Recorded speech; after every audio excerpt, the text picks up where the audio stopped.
they can't acknowledge it head on, because then they would have to acknowledge this scourge of Republican support for unfettered access to weapons of war in this country. Right.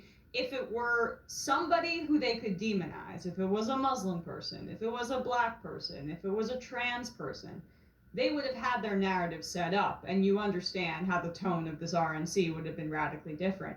But because the guy was reportedly a Republican-leaning young white male who took his dad's gun, dad had a bunch of guns at his house, then they don't have anything to really offer. So it's almost as if they're moving on from it, which is absolutely insane. I also want to point out that, like, this talking about him as a lion, I've heard before that people have said that sometimes that's meant in really far-right circles to evoke certain white supremacist imagery because it's of strength and blondness, and sometimes about, like, being like a regal, strong, pure white person.